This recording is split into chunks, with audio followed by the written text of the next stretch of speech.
Part 3. The Eagle's Gift. 9. The Rule of the Nagwal. Don Juan had been extremely sparing with information about his background and personal life. His reticence was, fundamentally, a didactic device. As far as he was concerned, his time began when he became a warrior. Anything that had happened to him before was of very little consequence. All LaGuardia and I knew about his early life was that he was born in Arizona of Yaqui and Yuma Indian parentage. When he was still an infant, his parents took him to live with the Yaquas in northern Mexico. At 10 years of age, he was caught in the tide of the Yaqui Wars. His mother was killed then, and his father was apprehended by the Mexican army. Both Don Juan and his father were sent to a relocation center in the farthest southern state of Yucatan. He grew up there. Whatever happened to him during that period was never disclosed to us. Don Juan believed there was no need to tell us about it. I felt otherwise. The importance that I gave to that segment of his life arose from my conviction that the distinctive features and the emphasis of his leadership grew out of that personal inventory of experience. But that inventory, important as it might have been, was not what gave him the paramount significance he had in our eyes, and in the eyes of his other companions. His total preeminence rested on the fortuitous act of becoming involved with the rule. Being involved with the rule may be described as living a myth. Don Juan lived a myth that caught him and made him the Nagwal. Don Juan said that when the rule caught him, he was an aggressive, unruly man living in exile, as thousands of other Yaqui Indians from northern Mexico lived at that time. He worked in the tobacco plantations of southern Mexico. One day after work, in a nearly fatal encounter with a fellow worker over matters of money, he was shot in the chest. When he regained consciousness, an old Indian was leaning over him, poking the small wound in his chest with his fingers. The bullet had not penetrated the chest cavity but was lodged in the muscle against a rib. Don Juan fainted 2 or 3 times from shock, loss of blood, and in his own words, from fear of dying. The old Indian removed the bullet, and since Don Juan had no place to stay, he took him to his own house and nursed him for over a month. The old Indian was kind but severe. One day when Don Juan was fairly strong, almost recovered, the old man gave him a sound blow on his back and forced him into a state of heightened awareness. Then, without any further preliminaries, he revealed to Don Juan a portion of the rule which pertained to the Nagwal and his role. Don Juan did exactly the same thing with me, and with LaGuardia. He made us shift levels of awareness and told us the rule of the Nagwal in the following way. The power that governs the destiny of all living beings is called the eagle, not because it is an eagle or has anything to do with an eagle, but because it appears to the seer as an immeasurable jet-black eagle, standing erect as an eagle stands, its height reaching to infinity. As the seer gazes on the blackness that the eagle is, 4 blazes of light reveal what the eagle is like. The first blaze, which is like a bolt of lightning, helps the seer make out the contours of the eagle's body. There are patches of whiteness that look like an eagle's feathers and talons. A second blaze of lightning reveals the flapping, wind-creating blackness that looks like an eagle's wings. With the third blaze of lightning, the seer beholds a piercing, inhuman eye. And the fourth and last blaze discloses what the eagle is doing. The eagle is devouring the awareness of all the creatures that, alive on earth a moment before and now dead, have floated to the eagle's beak, like a ceaseless swarm of fireflies, to meet their owner, their reason for having had life. The eagle disentangles these tiny flames, lays them flat, as a tanner stretches out a hide, and then consumes them, for awareness is the eagle's food. The eagle, that power that governs the destinies of all living things, reflects equally and at once all those living things. There is no way, therefore, for man to pray to the eagle, to ask favors, to hope for grace. The human part of the eagle is too insignificant to move the whole. It is only from the eagle's actions that a seer can tell what it wants. The eagle, although it is not moved by the circumstances of any living thing, has granted a gift to each of those beings. In its own way and right, any one of them, if it so desires, has the power to keep the flame of awareness, the power to disobey the summons to die and be consumed. Every living thing has been granted the power, if it so desires, to seek an opening to freedom and to go through it. It is evident to the seer who sees the opening, and to the creatures that go through it, that the eagle has granted that gift in order to perpetuate awareness. For the purpose of guiding living things to that opening, the eagle created the Nagwal. The Nagwal is a double being to whom the rule has been revealed. Whether it be in the form of a human being, an animal, a plant, or anything else that lives, the Nagwal by virtue of its stubbornness is drawn to seek that hidden passageway. The Nagwal comes in pairs, male and female.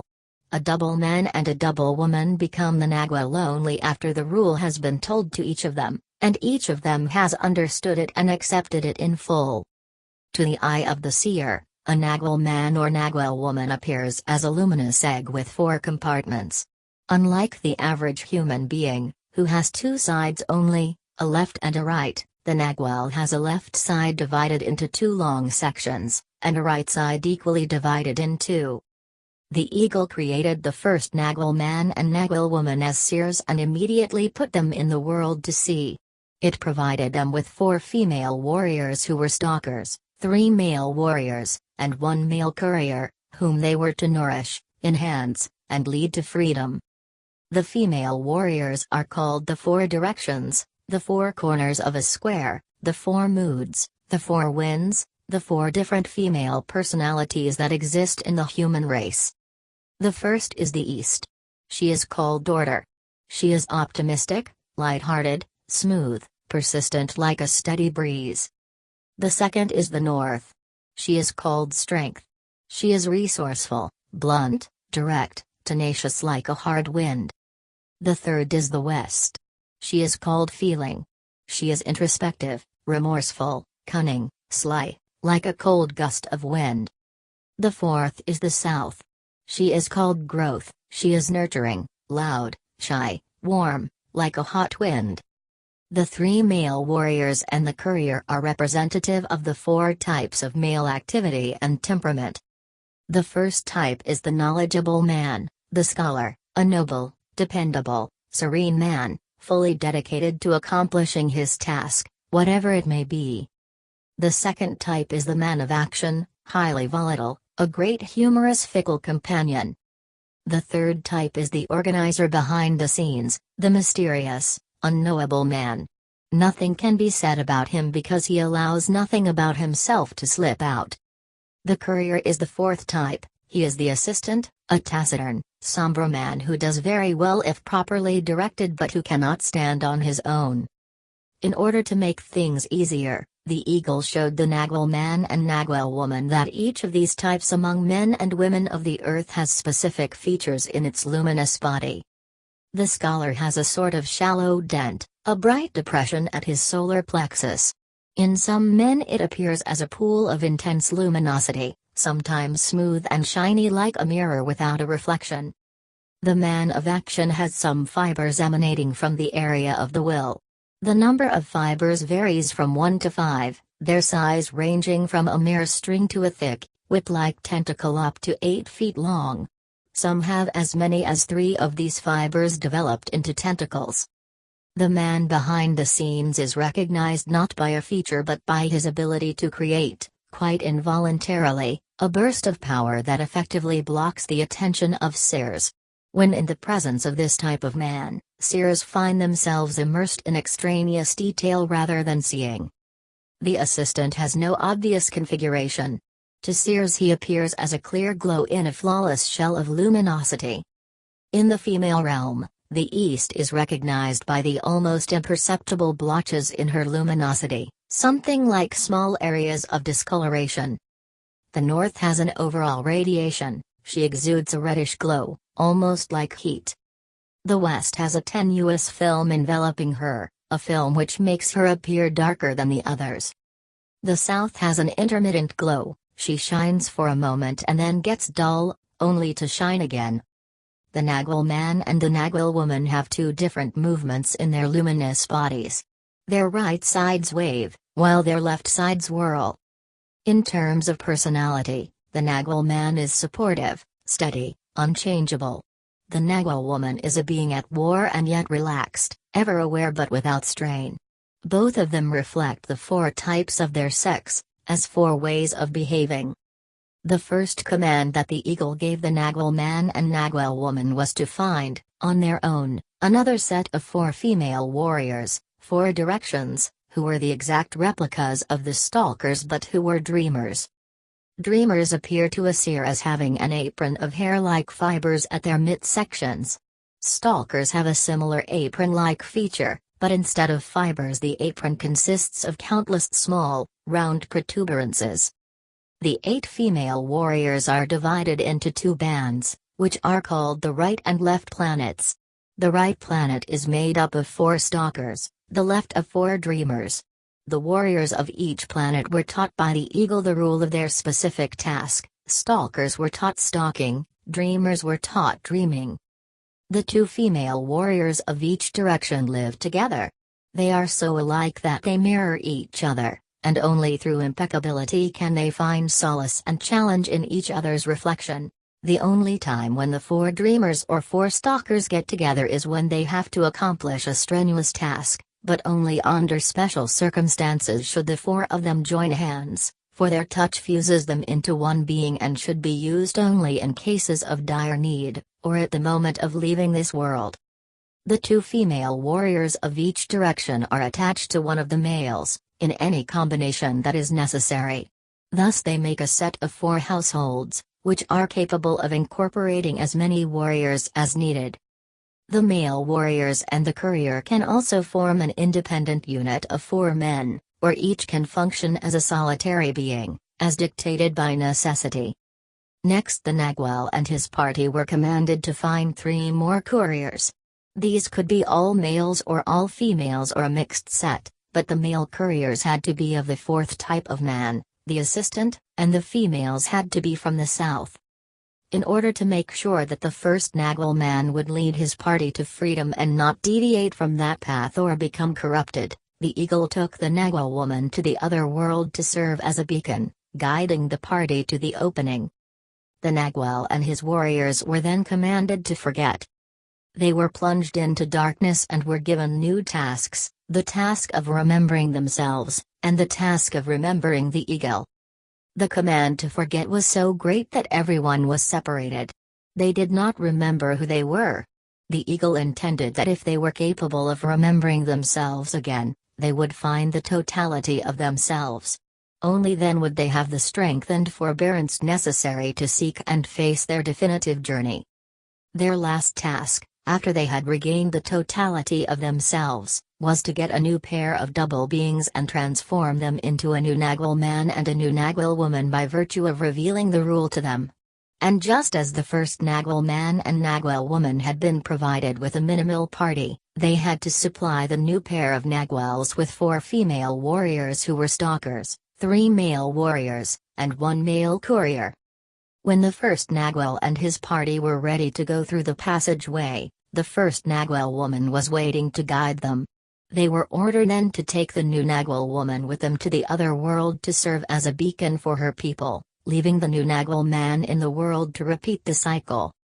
While in the world, the minimal number under Nagwal's leadership is 16, 8 female warriors, 4 male warriors, counting the Nagwal, and 4 couriers. At the moment of leaving the world, when the new Nagwal woman is with them, the Nagwal's number is 17. If his personal power permits him to have more warriors, then more must be added in multiples of 4. I had confronted Don Juan with the question of how the rule became known to man. He explained that the rule was endless and covered every facet of a warrior's behavior. The interpretation and the accumulation of the rule is the work of seers whose only task throughout the ages has been to see the eagle, to observe its ceaseless flux.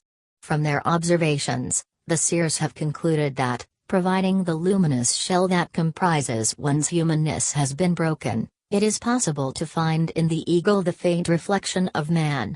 The eagle's irrevocable dictums can then be apprehended by seers, properly interpreted by them, and accumulated in the form of a governing body. Don Juan explained that the rule was not a tale, and that to cross over to freedom did not mean eternal life as eternity is commonly understood, that is, as living forever. What the rule stated was that one could keep the awareness which is ordinarily relinquished at the moment of dying. Don Juan could not explain what it meant to keep that awareness, or perhaps he could not even conceive of it.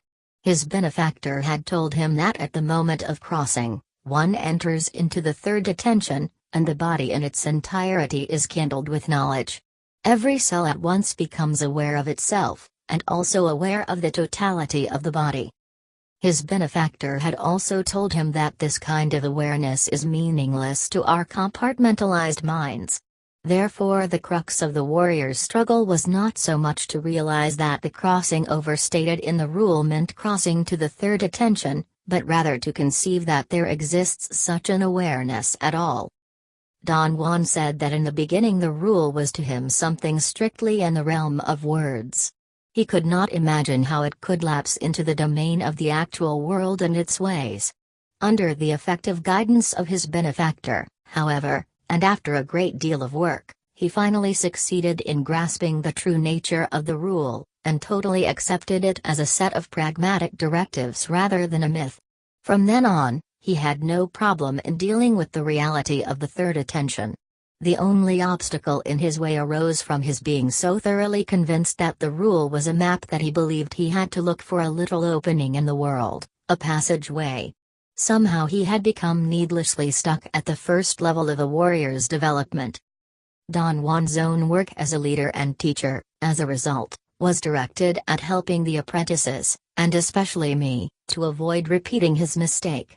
What he succeeded in doing with us was to lead us through the 3 stages of a warrior's development without overemphasizing any of them. First he guided us to take the rule as a map. Then he guided us to the understanding that one can attain a paramount awareness, because there is such a thing, and finally he guided us to an actual passageway into that other concealed world of awareness. In order to lead us through the first stage, the acceptance of the rule as a map, Don Juan took the section which pertains to the Nagual and his role and showed us that it corresponds to unequivocal facts.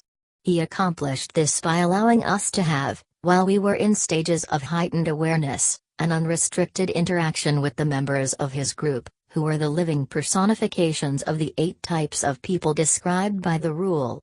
As we interacted with them, more complex and inclusive aspects of the rule were revealed to us, until we were capable of realizing that we were caught in the network of something which at first we had conceptualized as a myth, but which in essence was a map.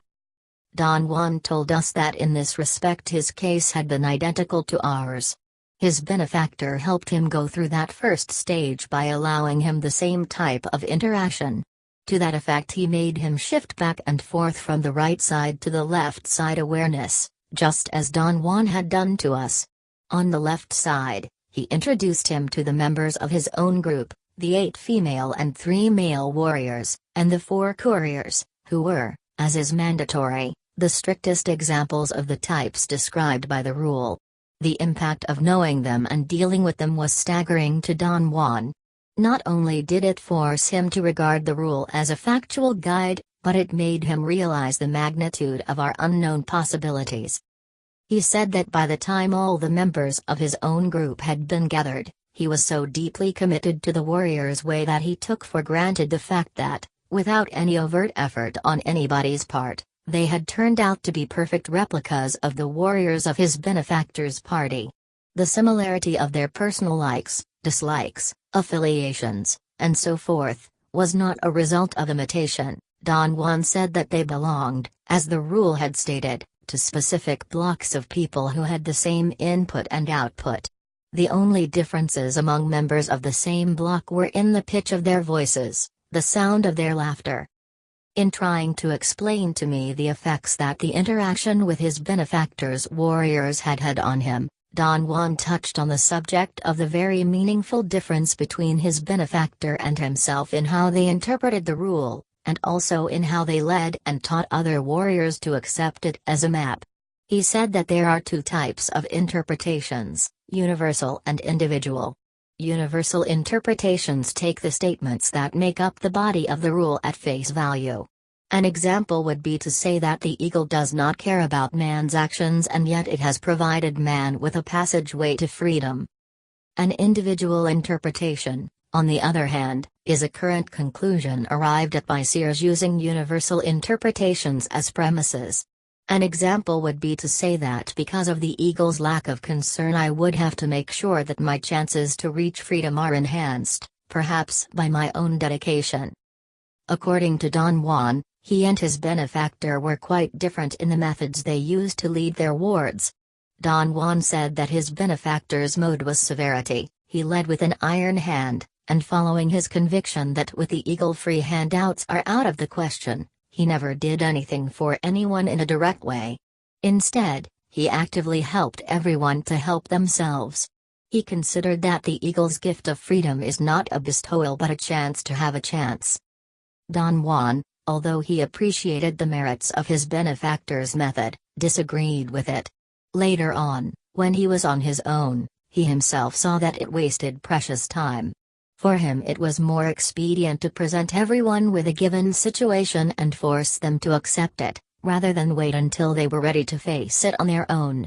That was his method with me and the other apprentices. The instance in which that difference in leadership had the greatest bearing for Don Juan was during the mandatory interaction that he had with his benefactor's warriors. The command of the rule was that his benefactor had to find for Don Juan first a Nagual woman and then a group of 4 women and 4 men to make up his warriors' party.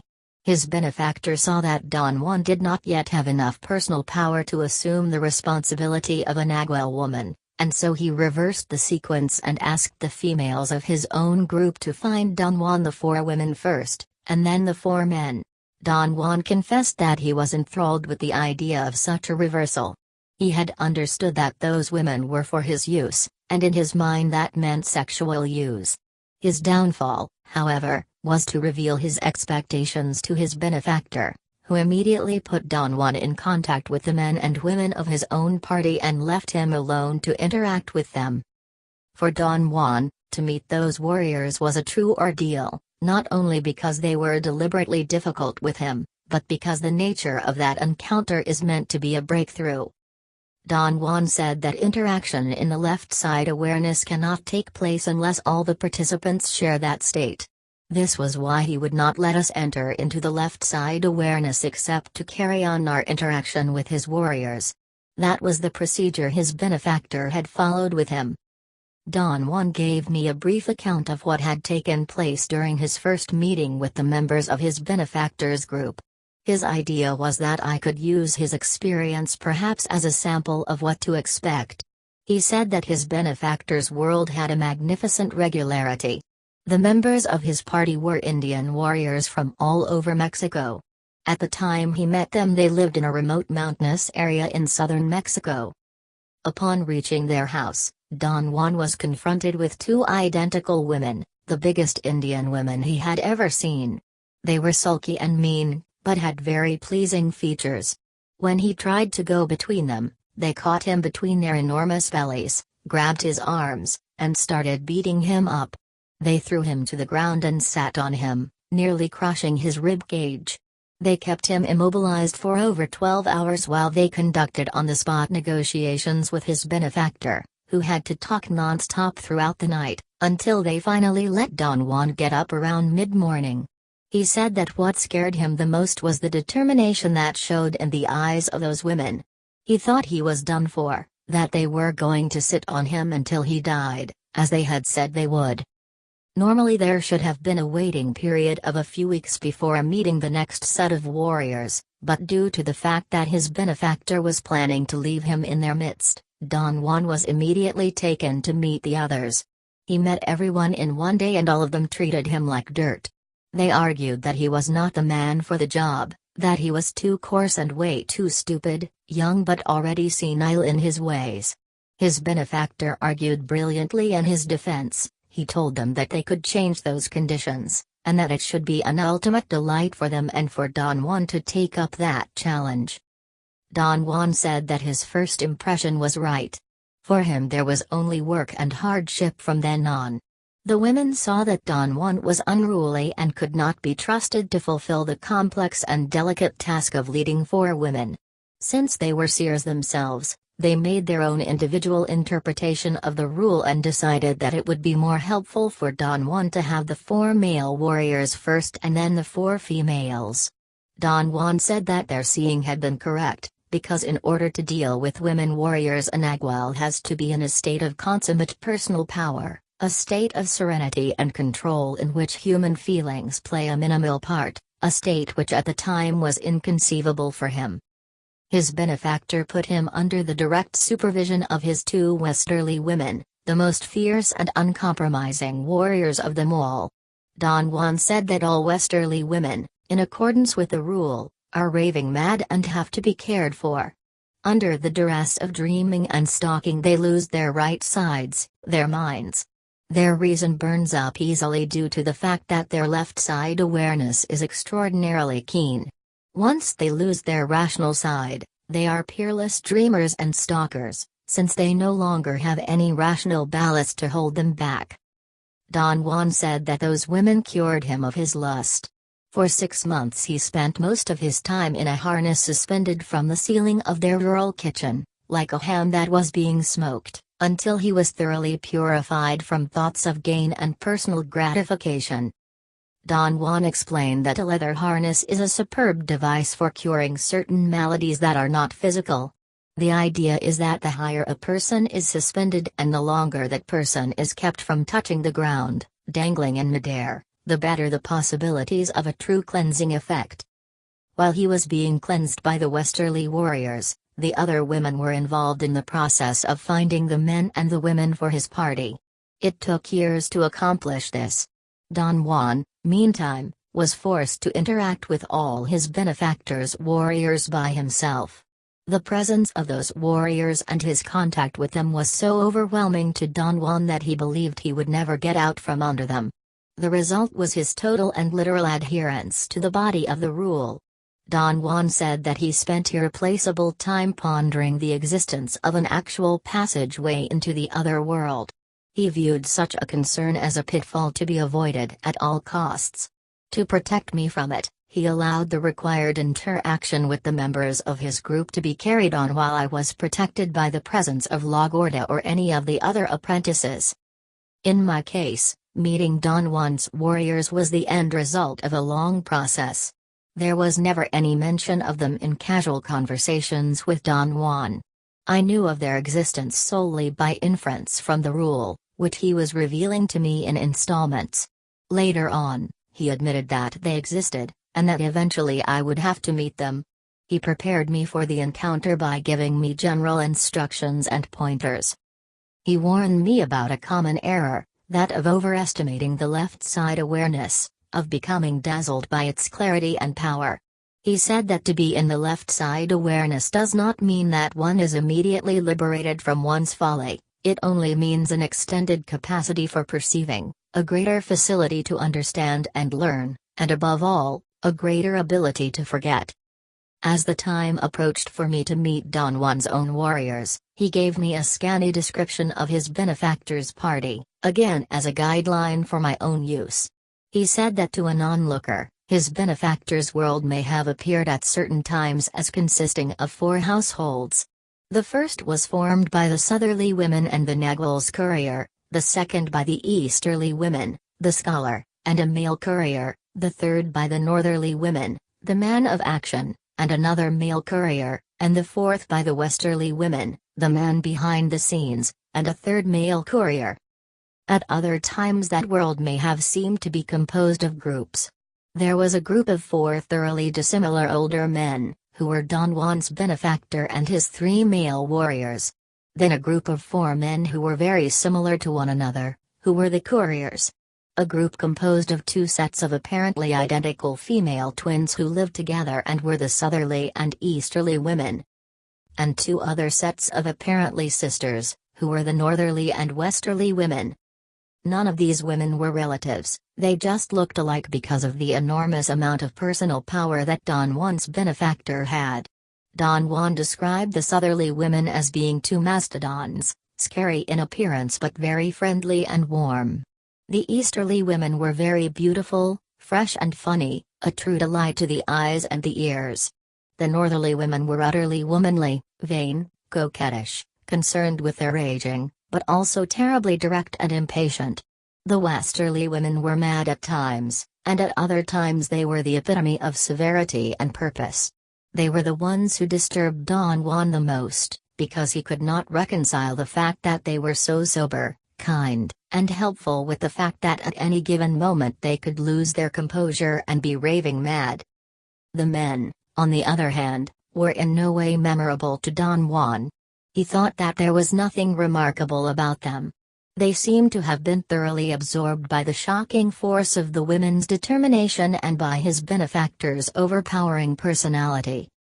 Insofar as his own awakening was concerned, Don Juan said that upon being thrust into his benefactor's world, he realized how easy and convenient it had been for him to go through life with no self-restraint. He understood that his mistake had been to believe that his goals were the only worthwhile ones a man could have. All his life he had been a pauper, his consuming ambition, therefore, was to have material possessions, to be somebody. He had been so preoccupied with his desire to get ahead and his despair at not being successful, that he had had no time for examining anything. He had gladly sided with his benefactor because he realized that he was being offered an opportunity to make something of himself.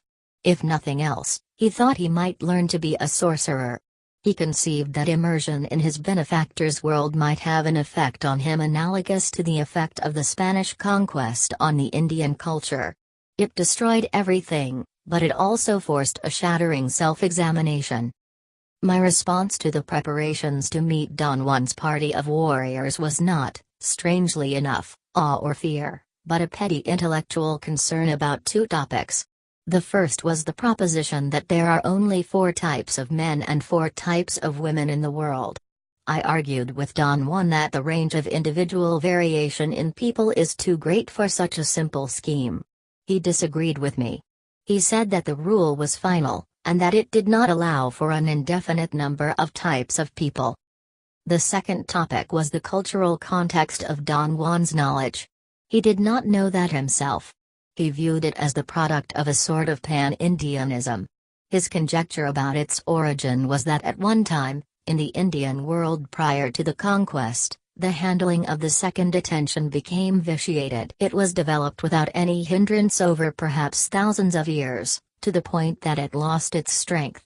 The practitioners of that time may have had no need for controls, and thus without restraint, the second attention, instead of becoming stronger, became weaker by virtue of its increased intricacy. Then the Spanish invaders came and, with their superior technology, destroyed the Indian world. Don Juan said that his benefactor was convinced that only a handful of those warriors survived and were capable of reassembling their knowledge and redirecting their path. Whatever Don Juan and his benefactor knew about the second attention was the restructured version, a new version which had built-in restraints because it had been forged under the harshest conditions of suppression.